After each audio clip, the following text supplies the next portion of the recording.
Welcome in. What's Right with Nick Wright, episode 258.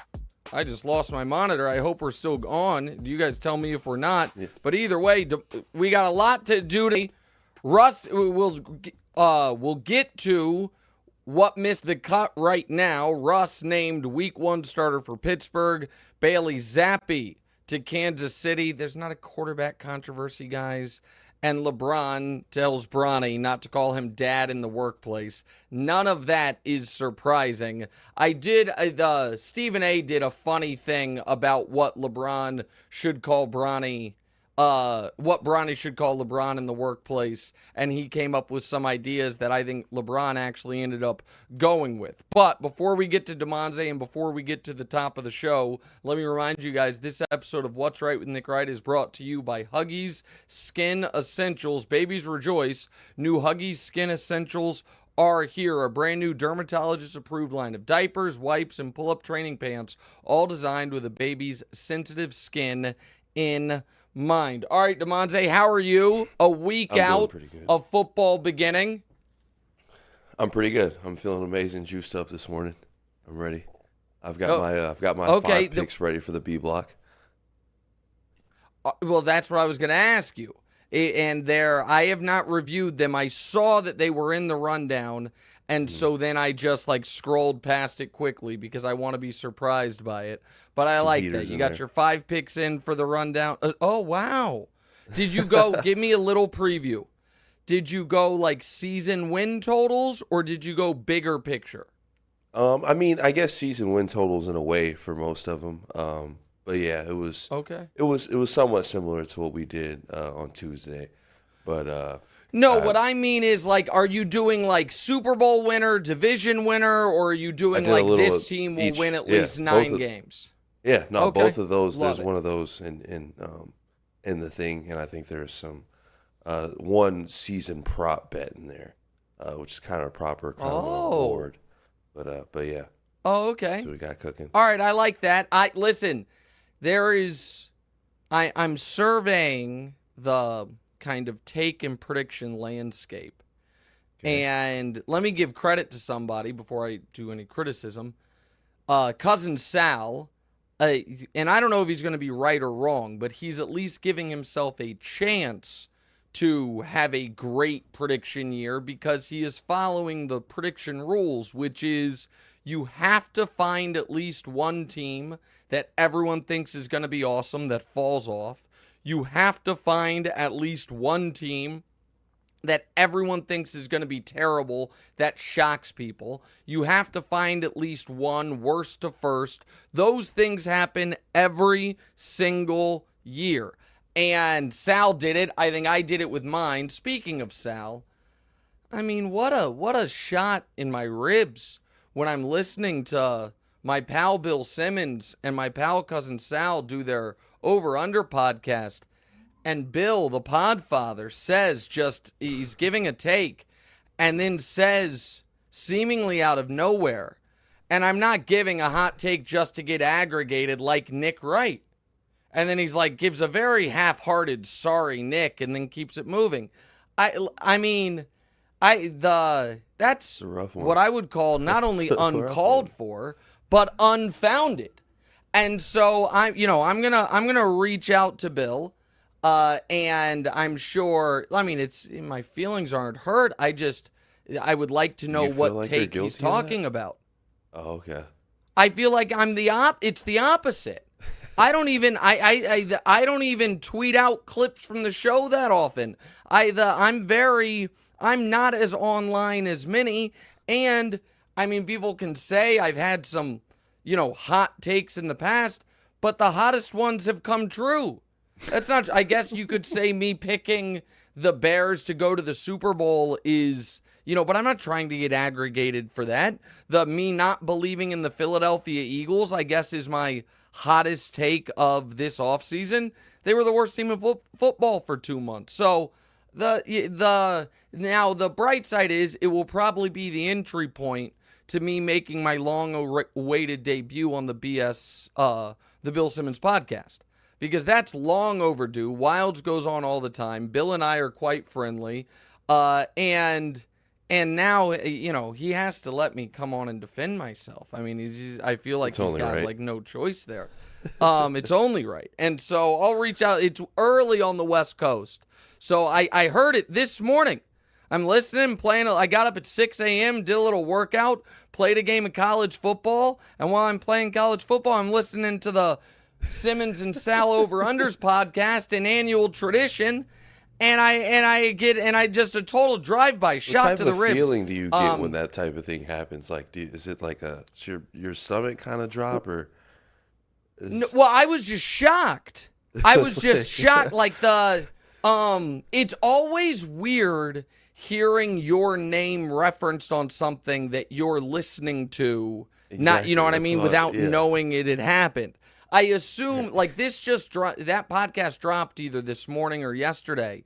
I assume at some point today the internet will pick it up, and you know what I mean. There'll be a story somewhere. Yeah, exactly. I mean, but Bill and I are cool and friends.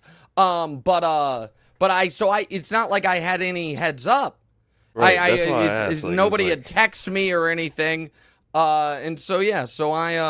So I'm excited to, I will say this real quick. Early in my TV career, I was listening to, actually, Bill's podcast. And Chuck Klosterman, who's one of my favorite writers ever, and just a really smart, unique guy. He goes on with Bill once or twice a year and has for almost 20 years. And I've only at this point been on TV for like 2 years.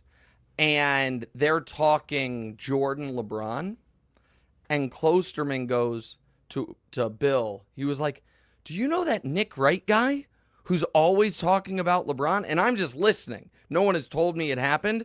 And that to me was like one of the coolest moments. I was like, I love this guy. I've listened to this guy since I was a kid. And they were, complimentary or nice there. But yeah, so okay, now to the things that actually matter. I don't even know how. The reason I even got on this topic was there's a lot of chalky predictions. You're given your 14 playoff teams, and it's like the 12 Vegas favorites plus the one, your only team that is, let me find a good example of it. Like your most out there pick, this team missed and is now going to make it, is the Jets or the Bengals. Those, if your goal is to just do okay with season predictions, that's fine. If your goal is to nail it, then you have to be more ambitious. Just word to the wise, because I don't need to beat around the bush anymore. I've been wildly disappointed with Brew's picks. They're just all the favorites. They're just all the favorites. All the teams that were good last year are good again. There's almost the only new playoff teams are the Jets and the Bengals, and today I'm sure he's going to pick the Falcons. There's no worst to first. There's no this team everyone thinks is going to be awesome falls off. It's just very, very early warning safe. Bruce Stray. Well, I mean, I got to tell, I'm gonna, you know what?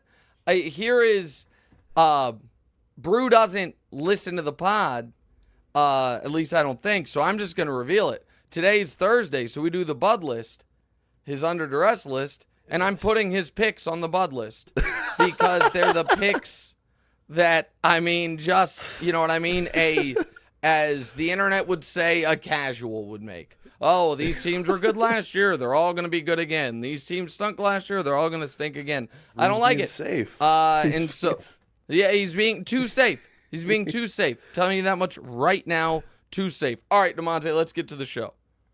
All right, so over 100 credible NFL players were asked to do a poll on quarterbacks in the league. And a lot of folks, or most of the folks, are saying Patrick Mahomes is easily the best quarterback in the league now. But what was surprising was a lot of them were also saying that Patrick Mahomes is already the GOAT.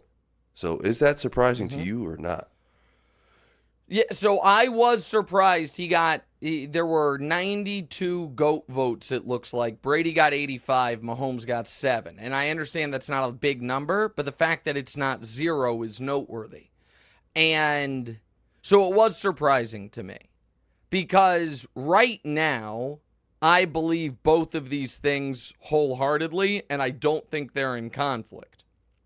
Patrick Mahomes is the best quarterback ever, and Tom Brady is the GOAT. I think Patrick Mahomes plays the position at the highest level anyone's ever played it. I don't think there is a single thing Brady could do that Mahomes can't. I think he has all the intangibles, all the tangibles, and a couple more tangibles than Tom had. I also think Tom is the GOAT because it's not just about, basically what your Madden rating would be. Or it also has to be about how long you did it for, what your accomplishments are. The reason I found this intriguing is I actually now believe if there are people who are already willing to say, no, he's the GOAT, I think that if they pull off the three-peat, it might be 50-50. I think if they pull off the three-peat, there might already be half of football America saying, no, he's the GOAT. He's not just the most talented, he's the GOAT. Because keep in mind if we just operate in the universe of if the Chiefs win the Super Bowl this year, what that will mean is this. Through 7 years of this guy's 8 years of his career, but 7 years playing, he was in the Final Four all 7 times for an organization that in the 50 years before he got there made the Final Four 1 time. He was in the Super Bowl 5 times for an organization that in the 50 years before he got there was in the Super Bowl 0 times. He won the Super Bowl 4 times in 7 years for an organization that obviously had won 0 in the previous 50. And he pulled off a three-peat in a league where no one had pulled off a back-to-back in 20 years. That's what he would have done. It would mean that through 7 years of the guy's career, his worst season ever was 12 wins, a conference championship loss in overtime. It would also mean that his playoff record gets run all the way up to 18-3, and he would be second all-time in postseason victories behind just Brady. And it would also mean that Mahomes has won Super Bowls with every style of team one could win with.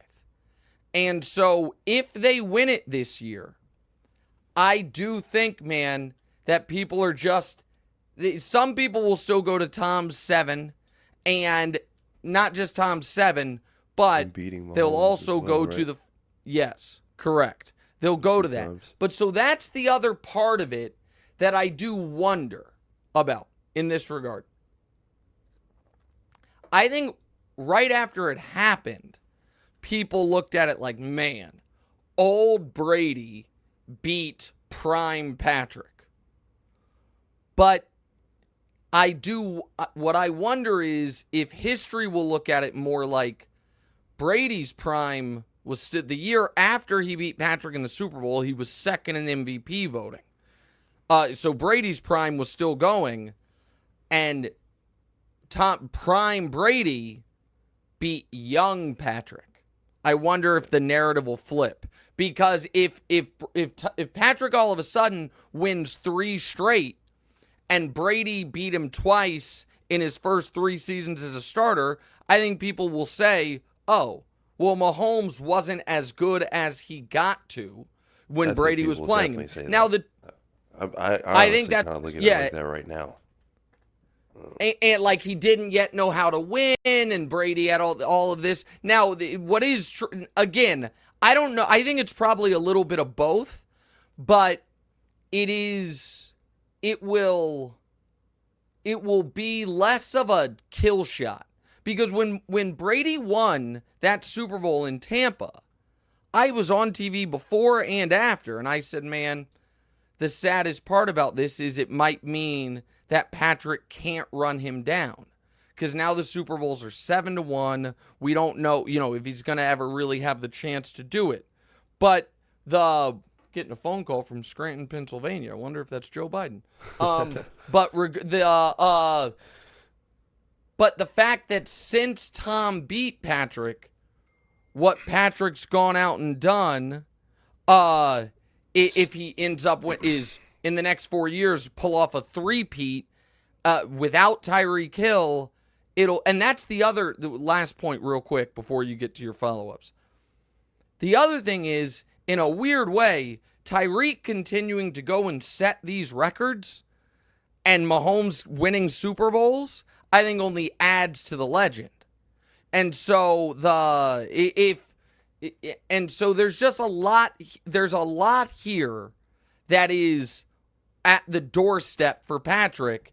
And if through 7 years as a starter, and Brady obviously played forever and was unbelievable, but part of Brady's legend is 14 conference championship appearances, 10 Super Bowl appearances, incomprehensible 7 rings.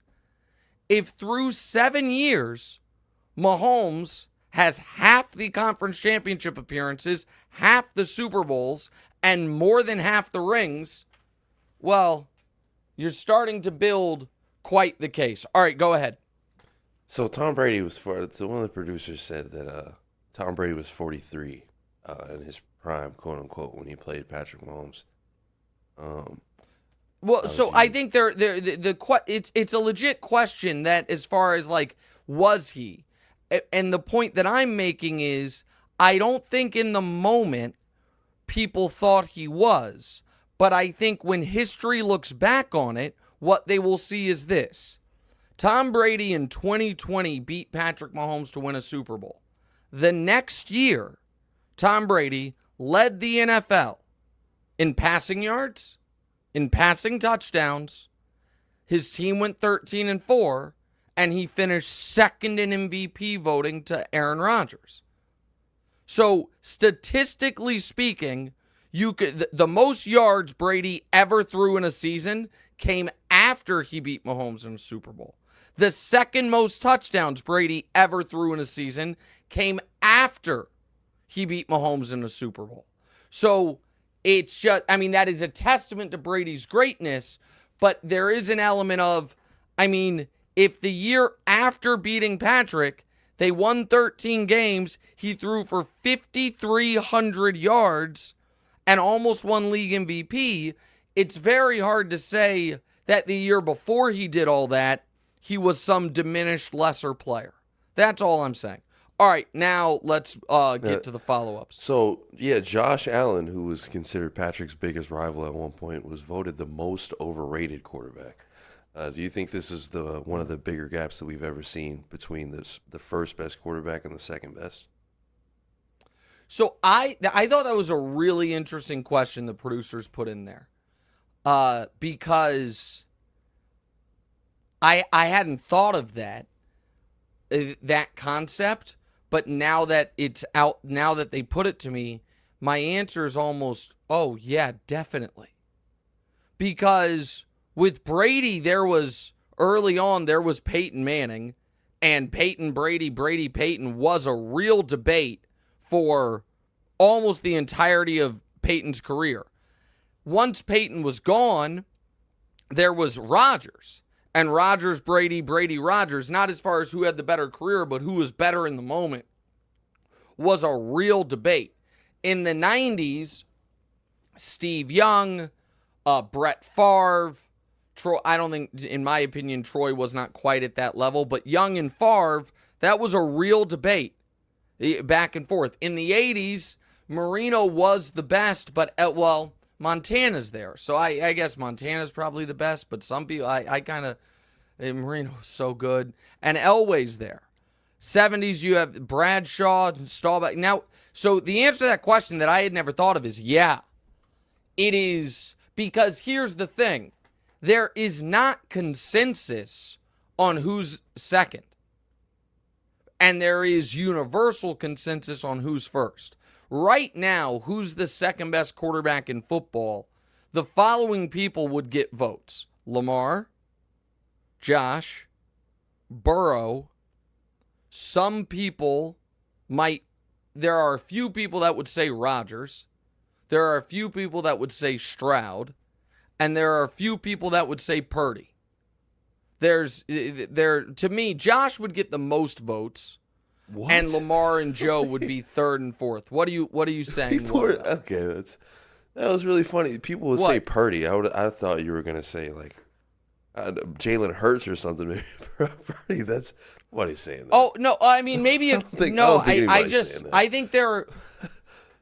Man, I think there are some people that would be like, well, I don't know. Look at his stats. Look at his wins. Who cares where he was drafted? Again, it's not. So, all right, take Purdy out of it. But there's 5 guys. Do you agree that some people might say C.J. Stroud? It's not a lot, but some people might. Not in fact, that's go fair. ahead. Probably C.J. Stroud. I think Greg Jennings did say it. Jennings did say it, actually, now that I think about it. And we know that Lamar, Josh, and Burrow would all get votes for the second best. Yeah. And so I think the gap's about as big as possible. All right, let's go to the Cowboys and CeeDee Lamb. Yeah, so CeeDee Lamb finally got his extension, and Jerry Jones could not wait to get on the podium or get on a mic, wherever he was doing this at. He said, hell no, there's nobody that could effing come in here and do all the contracts and be a GM any better than I can. So luckily we have a GM in the making in you. Do you think that you could do a better job than Jerry Jones at being a GM? At the contract stuff, 1,000%. The contract situation. By the way, shout out Clarence Hill. He has a new website. I want to give it credit because he's gotten some amazing Jerry Jones quotes lately. And some amazing interviews. Oh, gosh. Is it Clarence Hill? Hold on. I want to make sure that I'm giving proper credit here. I thought it was Clarence Hill. I'm going to be very embarrassed if I'm wrong about this. I got to find it real quick. Because a lot of these Jerry Jones quotes that we've been using on TV are... Let me see if this is... I can't find it now. A lot of the Jerry Jones quotes that we've used on TV are from him, or from his new website. Hold on, Clarence. I want to give credit because this matters. Cowboys website. I think it's like All Dallas is what it's called, but now I can't find it. Producers, can you guys please try to find what this website is and then put it in the thing? I think it's like ALLDLLS, but he's starting his own venture is the point, which is why I want to give him credit. But when I go to his Twitter bio, it says, okay, so thank you Dusty also just sent it to me. Yeah, and I did have the website right, ALLDLLS.com, and it's a subscription website. But am I wrong that it's Clarence Hill's? Who knows, man? Okay, it is his. That's what I thought. Dusty, thank you for the help. Producers, thank you for the help. Point is, he keeps getting these interviews with Jerry Jones where Jerry talks about Dak's contract, where Jerry dropped 7 F-bombs as in this. So credit to him. Good for him. If you're a Cowboys fan, check it out. Support local and independent media. Pay for subscriptions. Don't share passwords. Just come on, folks. It's like $6 a month at a lot of these places. Help folks out. Subscribe to Substacks. Do all that. Just do it. Okay. Now to the point that I was trying to make. Could I do the contracts better? Yeah, of course. He's so fucking terrible at this stuff. I mean, by the way, they're screwing up the Micah thing right now. Right now, they're screwing up the Micah thing. You know why? Because I know what it would take to have signed Micah Parsons this offseason. It's very simple. You go to Nick Bosa's deal. You see it's 5 for $170. So you tell Micah 5 for $175. That's it. Now you're done. We can move on. $35 million a year. You break the record, or maybe 5 for 176, so he can say he's ahead of Justin Jefferson on average per year. That's fine. And because Mike has got 2 years left on his deal, you can spread that money out more. Instead, he's waiting, and now next offseason, Bosa's going to get jumped, and we're going to have this protracted nonsense with Micah, just like we just had with CeeDee Lamb. CeeDee Lamb, if they would have done this a year ago, when they could have gotten CeeDee Lamb for 4 for 120. Instead, it was 4 for 136. Do it at that time. Now, is that the biggest? Wait a little bit. Right. So they're bad at this. They are bad at this. They're good at drafting, and they're good at marketing. They are bad at the contracts part. And so could I do it better? Yes, of course I could do it better. I mean, but that's not a compliment to me. There's a lot of folks that could do this better. What's the follow-up? Dak and Micah are still waiting for their extensions, even though Jerry said we don't need to get it done right now. But Dak's backup, Trey Lance, has thrown 5 picks in the preseason games. Does that alter the plan for Jerry at all, do you think?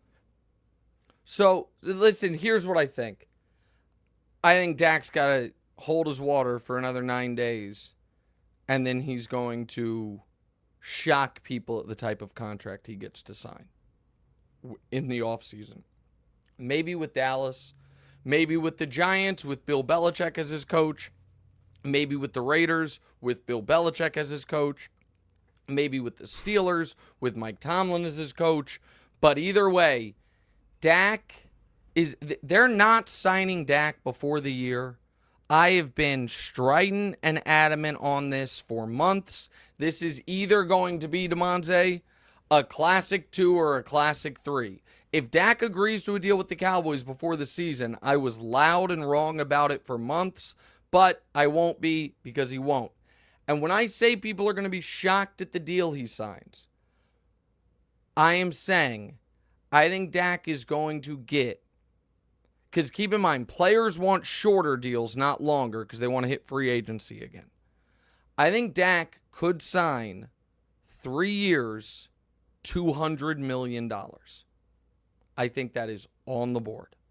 I think that if it's a 4-year deal, we're talking 4 years, $265 million. We're talking $67 million-ish a year for Dak Prescott, and that's because last time around, Jerry waited and putzed around, and then Dak got a no trade and a no tag. So that's what I think is going to happen. All right, let's move on to the Niners and the Bengals. So two teams that give the Chiefs the most competition have some blaring weak spots right now. San Francisco. Chiefs haven't lost to the Niners in Patrick Mahomes' career, for the record. There's no team we own more than San Francisco. They give them trouble. I mean, the problems. Yeah, not tripping over the confetti after we play them. I mean, don't put the Niners in that category. Just for the record, Patrick Mahomes against the Niners in his career has a 123 passer rating in the regular season with 6 touchdowns and averages 370 yards per game, and in the postseason has played them twice, won MVP of the game both times, and won the Super Bowl. The Bengals are a different story, but go ahead. It's just we got to be honest. There's 4-0. I guess the Niners' problems don't matter, but they have Ayuk holding out, and Trent Williams is holding out as well. Yeah. And then meanwhile in Cincinnati, Burrow's health is still a question mark, and Jamar Chase still doesn't have a deal. Who should be more worried headed into the season about these problems? For the season, San Francisco. For the long term, Cincinnati. So for the season, listen, Trent Williams, on my top 10 players in the league, I had him number 2.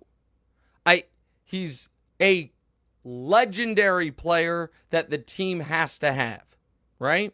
The Brandon Ayuk thing, got a little more interesting. I don't know if you guys saw, about an hour ago, Cleveland converted like $40 million of Deshaun's salary into signing bonus to free up cap space for this year. Now, you can roll cap space over, but why would you free up cap space, $40 million of it, for this year? Free agency's over. The season's about to begin. Unless, let me do my Brian Windhorse, what's going on in Cleveland? Unless you think the Brandon Ayuk trade, you could be back in that business, back in the Brandon Ayuk market. So the Niners have to get this taken care of for this year. The Bengals, I'm worried that Mike Brown is going to Mike Brown. Damonza, the Bengals, when I say they are a notoriously cheap franchise, they used to take money out of the players' paychecks for their jock straps, for towels, the Gatorade machine in the locker room, Damonza, and the soda machine. You had to put quarters into it and $1. It wasn't just like, hey, you're at the facility. It's like, no, we're going to get this money too. They, in order to pay for Joe Burrow's contract, they sold the naming rights to the stadium. And the fact that they won't pay Jamar Chase is baffling. It's just, I understood them not paying Higgins, but that was just so they could pay Chase, I thought. So, yeah, I'm worried about the Bengals long term. I think they're going to be excellent this year, but long term, the Bengals could go back to being the Bengals. And I'm worried about the Niners short term because they have to have Trent Williams, and the Ayuk thing's getting messy. All right, next. Yeah, Jacoby Brissett has won the quarterback battle in New England. We don't know how long that's going to last because Gerard Mayo said that Drake Maye outplayed him in the preseason. Meanwhile, Bo Nix is the quarterback one in Denver.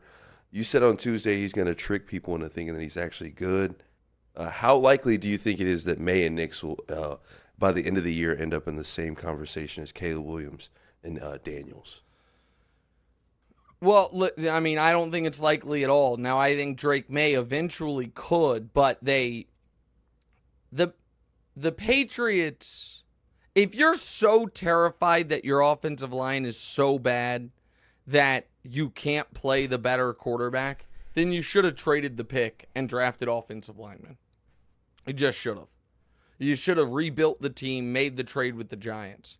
Because to not play Drake Maye because you're like, oh, it's negligent because the guy's going to get injured behind our terrible offensive line, that you can't go about business that way.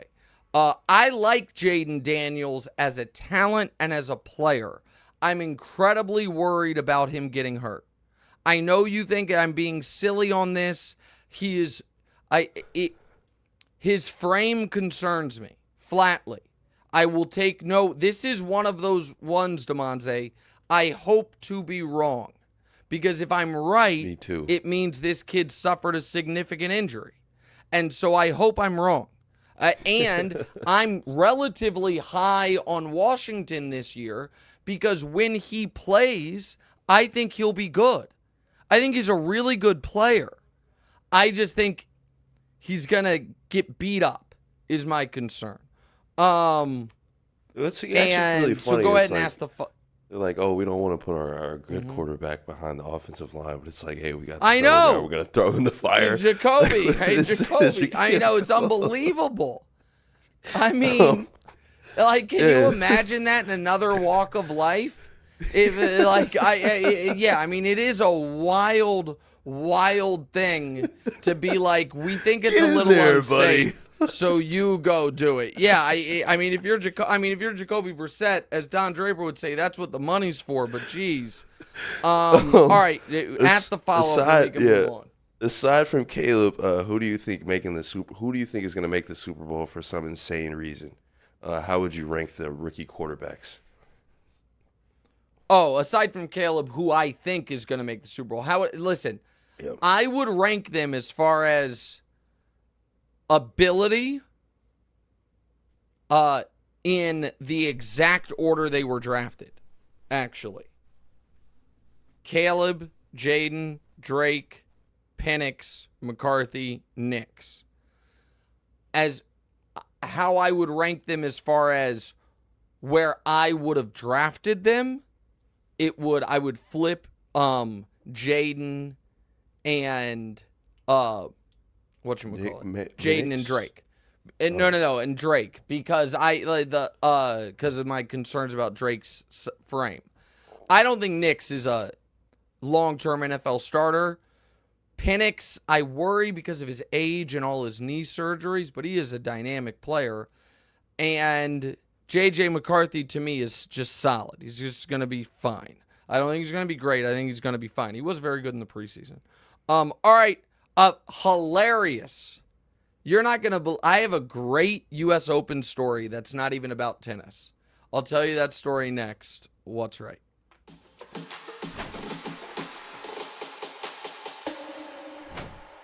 Welcome back in What's Right with Nick Wright, episode 258. And this episode is brought to you by Huggies Skin Essentials. New parents are changing diapers all the time. While my kids are obviously past diaper age, I still remember what it was like. Not always pleasant, and it's made harder with surprises like diaper rash, which can be uncomfortable for kids and stressful for parents. However, babies rejoice. New Huggies Skin Essentials are here. A brand new dermatologist-approved line of diapers, wipes, and pull-ups training pants, all designed with a baby's sensitive skin in mind. The Skin Essentials diapers feature the Skin Protect liner and help protect against the top two causes of rash by managing moisture and runny mess. The wipes are thick and have zero harsh ingredients for a great gentle clean. Pull-Up Skin Essentials has got your big kid covered with a training pant that is ultra soft and breathable to help protect sensitive skin throughout potty training. Learn more. Huggies.com. Once again, head to Huggies.com to learn more. All right, Damonza, let's get to one of your favorite parts of the year, the tennis corner. Go ahead. Yes. So the U.S. Open is underway, and it looks like you stopped by with some buddies to check it out.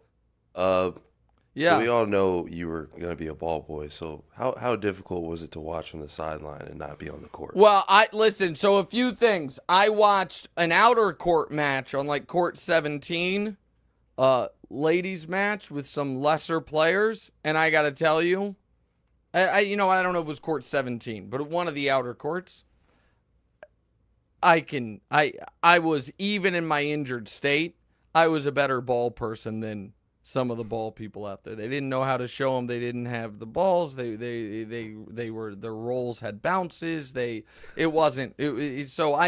Next year I could do it if I come in shape and uninjured. There's no question about it. But so here's the deal. So every year, my buddy Mark Carmen from Chicago, who tried out for the U.S. Open ball person stuff with me, flies in from Chicago, goes to the U.S. Open for multiple days. Danny Parkins, my good friend from Chicago, but who now lives here, see him mornings on FS1 on Breakfast Ball, he had never been to the U.S. Open. So Tuesday night, he and I drive out to Flushing. I park in my secret U.S. Open parking spot that I will never reveal to anyone, but it is so elite. It is free, legal, always available, and a 6-minute walk from the gate, and you avoid all the traffic, and I'll tell no one about it. I'll tell no one where it is, because then I'll... dumb luck 6 years ago. Okay. So here's the deal. 6 years ago, I found this spot, and I was like, oh my God, this is perfect. And I took a picture of the storefront where it's the spot's right in front of. And then every year come the U.S. Open, I search on my phone for that picture, type the name of that store into maps, and navigate there. And every year, multiple times a year, the spot's just waiting for me. It's amazing. But regardless, so we go, and we haven't bought tickets. And it's like, now it's like 7:10, and the late match starts at 7, the Alcaraz match. And so So on the way in, we buy tickets. And because it's Alcaraz, man, and the U.S. Open's been live this year, the Alcaraz match is, it's still like $2,000 a ticket for the great seats. I'm like, well, I'm not doing that. And then if I'm not doing the great seats, then I'll just sit upper deck center. You know what I mean? Very high, but a good view center. And those tickets, because the match has started, are down from, they were like $220 earlier in the day when I looked. Now they're down to half that, like around 105, 110. So I buy 2 upper deck middle seats and go in, meet Carm at that match on the outer courts that he was watching. We watch that for a minute, walk over to Alcaraz late in the first set. We're sitting there. Second set, this kid from Australia who's never won anything looks like he's going to win the set.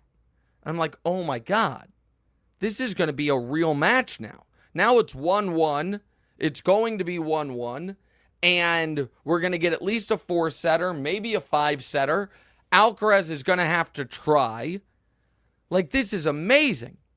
Now it's like 8-15, 8-10. And I'm like, I wonder if any of those elite seats are still available. And you can't just sneak down into them because the stadium's too packed and they're checking tickets. You can't just check, see what tickets are still available and then just go down there. So I look, and 4th row baseline, right where the service line is, 4th row, tickets that were $2,000 a piece earlier in the day are online, still for sale, and now they're $250 each. And I'm like, man, because the guys, they think it's going to go down to 0. So I did what I think is an unprecedented move. I bought tickets for a sporting event while at the sporting event with tickets I had already purchased. And I bought me and Danny and Carm tickets to go down low just so we could have better seats to watch. So that picture I took is from our seats. Like, I don't know if we can put it back up, but these are great seats. That's not, we didn't move down. That's where we were sitting. It was like $500. Now, here's the bad beat of it. I will tell you something. So this guy, whoever was selling them, had 4 seats available, and I bought 2. Because I'm like, I'm going to buy, I'm going to buy 2. He's only selling them in pairs, 2 or 4. I was like, and if we have 2, then probably Carm can walk down with us, whatever it is. But I'm buying 2. But I'm in a stadium. You know how the internet and Wi-Fi in stadiums kind of suck. So I try to buy 2. And the app tells me, didn't go through. I'm like, damn. So I try again, and it goes through. I'm like, yes, perfect. Wait for the the email from Ticketmaster. Got it. Claim the tickets. Boom. Walk down. Now we're in the seats. Set 3's about to start. Alcaraz ended up rolling anyway. I'm like, this is awesome. Drinking honey deuces with 2 of my best friends. We're at great seats. Stiller is sitting right there. Former NBA guy David Wesley. I'm like, I know that guy. I'm like, that's David Wesley. He's there. We're in the mix. We're right there. It's the U.S. Open. I then look at my phone. I have a new email. 2 more tickets from Ticketmaster. So I bought 4 accidentally. So those tickets, I'm like, I'm not claiming them. I didn't want to buy them. I didn't try to buy them. I'm not claiming them. And so yesterday morning, I did a little chat with SeatGeek. I'm like, listen, look at the details here. I tried to buy 2 tickets. It was 90 minutes after the event had started. It didn't it somehow you guys sold me 4. And the guy, and he was like, and I was like, I never even claimed them. I never accepted them. And the guy was super nice. And he was like, listen, our policy is we cannot issue you a refund because, whatever, you make sure you don't have them. He's like, but we can issue you a promo code for the exact amount. So, but I use SeatGeek all the time. So that's as good. You know what I mean? To me, it's as good as a refund. So they basically gave me a promo code. So on my next order, I can use, by the way, unpaid endorsement for them, I guess. Shout out to them. It was good customer service. Yeah, I wasn't scamming them. I wasn't trying to do anything tricky. I was really just trying to buy 2 tickets. But because the internet in stadiums is bad, it said it didn't go through, but I guess it did. So I clicked it again and then whatever it is. But yeah, so it was great. And I'm going again Sunday. Oh, this is one other thing about the tennis court, and then we'll move on. Carm was, Danny was talking to Carm, and Carm's like, yeah, I got 2 grounds passes, which is like entry to, you can go everywhere except for into Ash, from the U.S. Open people for the ball boy tryout. So he got 2 Tuesday ground passes for the tryout. And he's like, did you get anything, Nick? And I'm like, yeah, they sent me some tickets too. And he's like, what'd they send you? I'm like, well, He's like, no, what'd you get?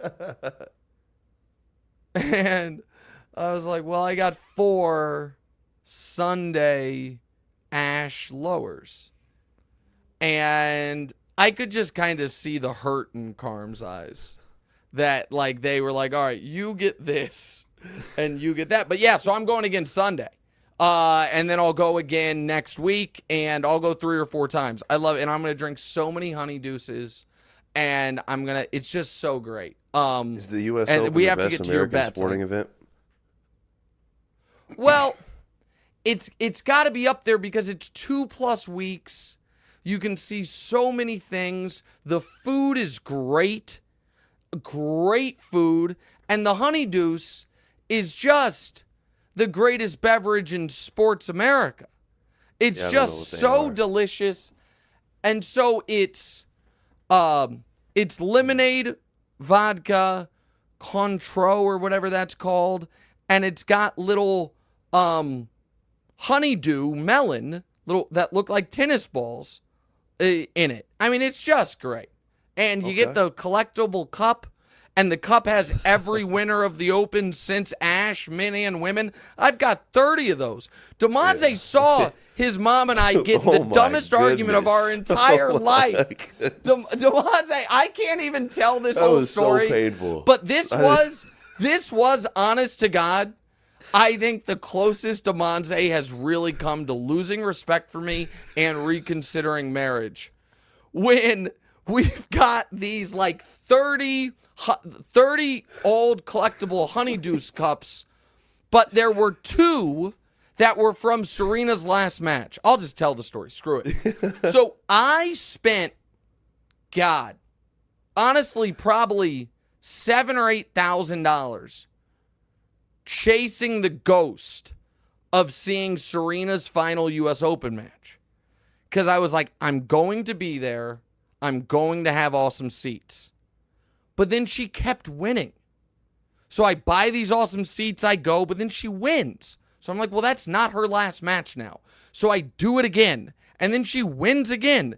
And now the tickets are just going up and up and up. But I was there. Yeah, I think she won twice, lost third match, whatever it was, I was there. And I have the cups. But all the cups from the previous nights, they're identical. But I know these are special cups.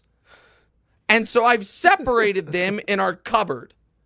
And for some reason, man, my wife, Damonza's mom, was like, we're putting them together, but these are I'm like, no, we're not. I'll put them downstairs if you want. I'll put them in a locked box. I know. And this is just like stupid marriage, whatever argument. And we stood in that kitchen and argued about this for 15 minutes. Yeah, 10, 15 minutes, yeah. And Damonza was looking at me like, man, stand up for yourself. Say, God damn it, I'm putting these cups where I want. What? And he's just sitting there like kind of awkwardly like, oh boy, what's happening? And we were going back and forth about these cups. That was so dumb. Oh my God, that was so dumb. I still think about that. And I All feel right, like Damonza, let's get to be your in there. bets, buddy. Yeah, let's man. do All it. right, so So I did 5 bets, like you said. I don't know if we've got graphics for them. I'll just go one by one. I've got the first bet is Jacksonville to win the AFC South at plus 270. Really? Yeah, 100%. I think they'll do. I thought you were gonna go with CJ. Wow, that's shocking to me. 100%. I'm just kind of listening around. I think it is a chance that they do take a step back, and I don't think that Jacksonville is far enough away as far as like a skill standpoint. I think it can go either way, and I'm comfortable with giving it to Jacksonville and saying that Jacksonville will take a step up and Houston will take a step back. All right, awesome. And plus 270 is good value. All right, go ahead. Then, secondly, this is very predictable. I've got Baltimore to win the AFC North at plus 145. Love that one. Okay.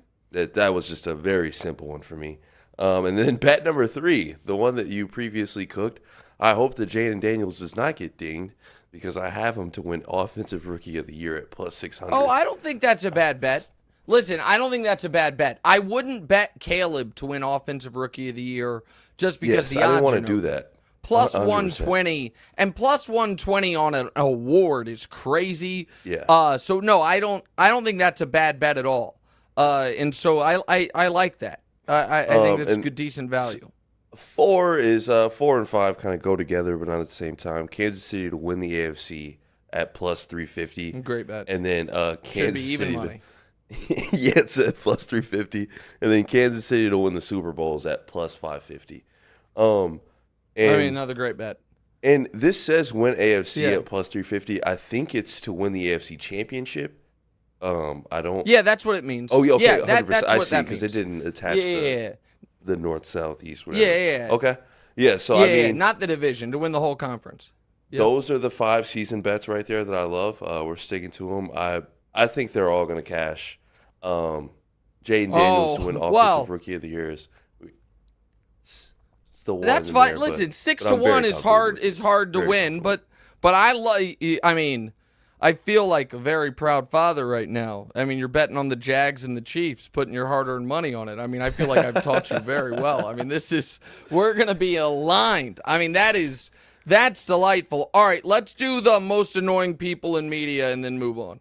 So the most important election of our lifetime is upon us.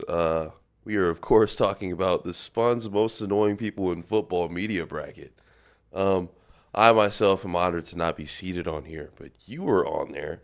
And why do you think that people should vote for you for this prestigious award? Well, so that's not even what it is now a real gauntlet that I'm going to have to go through. I crushed my rival Mina Kimes in round 1. I then easily dispatched of Ian Rappaport in round 2. I then took out Phil Simms in round 3, and the margins have been historic. 80%, 78%, 68%.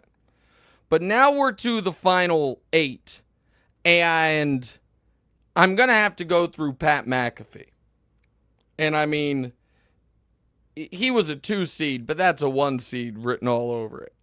If I get past him, it's either Skip or Shady in the final 4. So either a current coworker or yeah, I know. Shady is I'm surprised. It's a shocker.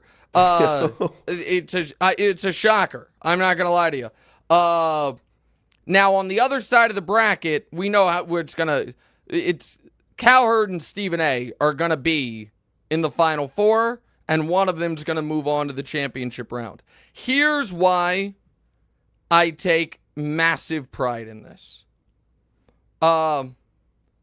6 years ago, I was a 16 seed in this bracket and won it. A Cinderella story for the ages. I took out Skip, Colin, and Stephen A. en route to a 16 seed winning, the most annoying person in media in like 2019 or 2018. In 6 short years, I've gone from being a 16 seed in this thing to a 1 seed. The 1 seeds were Stephen A., Skip, Colin, and me. You know, a lot of people would say the annoying Mount Rushmore. There it is. I mean, the 2 seeds are unbelievable. Feinbaum, Shannon, McAfee, and Shady. I don't think Shady's annoying. I think that's mean to Shady. I'm delighted that Skip took out Clay Travis because, I mean, Clay Travis should be a lifetime emeritus 1 seed and probably should have just swept this whole damn tournament. But if I could win this thing as a 16 seed and then years later come back as a 1 seed and win it, it'll be remarkable. I don't know that I like my chances against McAfee. I wonder if you can see the votes if you vote. Oh, evidently you can. 54-46. I'm winning. Oh boy. So let's see. So let's check in on the results up to this point. Stephen A. is gonna annihilate Feinbaum. There's no question about that. And right now he's annihilating Feinbaum. Colin's gonna annihilate Mad Dog. And Mad Dog's beating Colin. That'd be an upset. Mad Dog 55-45 on Colin. Say it again. People find Colin annoying. I'm super surprised by Shady. I'm a little surprised by Colin. Not surprised by me at all, it would appear. This is interesting. And so, no, I think I think it just means kind of polarizing. They're saying annoying, but you look at who's on there, I think it's polarizing. Which is why I'm surprised. I'm surprised Shady, like, it's weird. I want to do well, but me saying other people should do well almost feels insulting. So it's kind of a weird line I'm trying to walk here. But it would appear that Shady's Cinderella run is going to come to an end because Skip's got 80% of the vote. If the current votes hold, the final 4 is going to be Stephen A. against Mad Dog, which you can see all the time, and me against Skip. I mean, again, it's 54-46, so McAfee could come back, but McAfee barely beat Urban Meyer. That was a 50-50. So I find this, let me see if anyone has, the only person, me, Stephen A., and Skip have blown everyone out. Colin's done pretty well as well also. So, yeah. So there it is. I think I could become the first 2-time champion. So I love it. An F1 minute and some of your listener questions next. What's right? Yeah, maybe. What's right?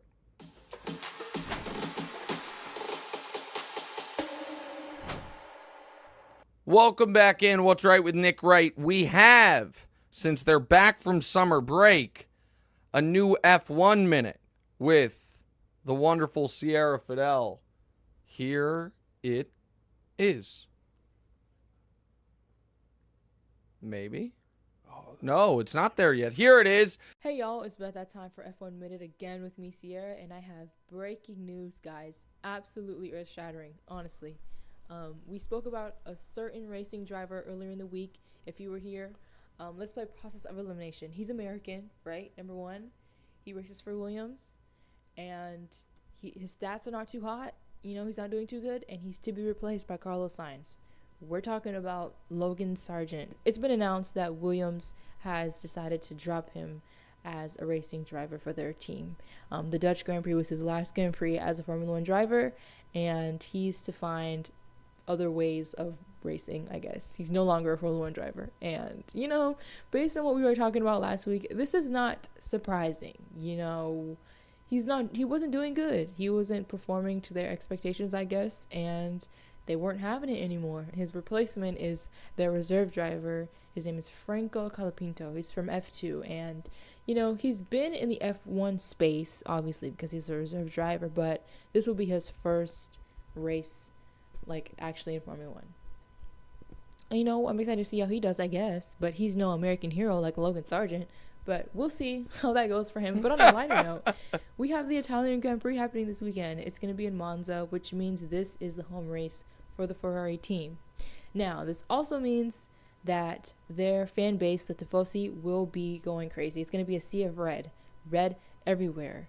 And it's because they're very passionate people. They love their team, they love their drivers, and whether they win or lose, you will see them in the stands going crazy. They are said to be bringing upgrades to the car, and we'll see if they actually work. They bring upgrades. Well, let's just see if they work, and then we can go from there. Hopefully they do work, because they said, the team principal and the driver said they want to bring something to the Tifosi, to make them proud, yada yada. In my prediction list, I'm gonna put them at number 2. I don't know. I know I'm not allowed to be vague. I don't know if it's gonna be Carlos or Charles, but I do see them on the podium. And I say number 2. And then as far as number 1 goes, I know I mentioned earlier in the week that I don't see Lando winning every single race from now on, and I stand by that. I don't see that happening. But I also don't see Max winning this one. Now, does that mean he will win it? I don't know. But I just don't see Max on that first place stool on the podium. So, with that being said, I think he's going to be 3rd place. That's just me, though. I'm not a Max hater, I promise, but I just don't see him first. But I do see McLaren first, but listen, hear me out. It doesn't have to be Lando. It could also be Oscar. So McLaren first, Ferrari second, and Red Bull third. That's my prediction. And I also feel like this one's going to be a good one. It's been kind of chaotic leading up to it. It has to be good. And I think it will be good. I'm excited for this one. So if you have time, just watch the race. Watch the Italian Grand Prix this weekend so we can come back and talk about it. But that's it for the F1 Minute. I'll see you guys next time. Great one as always, Sierra, and you got my guy Carlos Sainz on the podium. What more can I ask for? That's Are we watching F1 this weekend? Yeah, because it's going to be tougher when the NFL gets going, but yeah, we're watching F1 this weekend. Got to figure out how to do it, but yeah, we're watching it. It's weird. Sometimes it's on. You can do it. You can watch everything. All right, let's do quickly some listener questions. Jonathan Harris says that he needs my full list of bets with the units. I didn't say the units clearly last episode. I'm gonna put up a graphic. Just follow me. I assume you probably do follow me on Twitter if you're watching this and care about the bets. I'll put up a single sheet graphic with all of the bets and the units and all of it. And so you'll be able to see what the bets were. All right, read the next one, Damonza. Mossab Hanan, better GOAT case if the Chiefs win it all. Andy or Mahomes, pick one. Probably in this moment, Andy, because the Belichick's resume isn't as bulletproof as Brady's. Belichick's at 6. So there's Andy did have success pre-Mahomes, got to a Super Bowl, won a million divisions.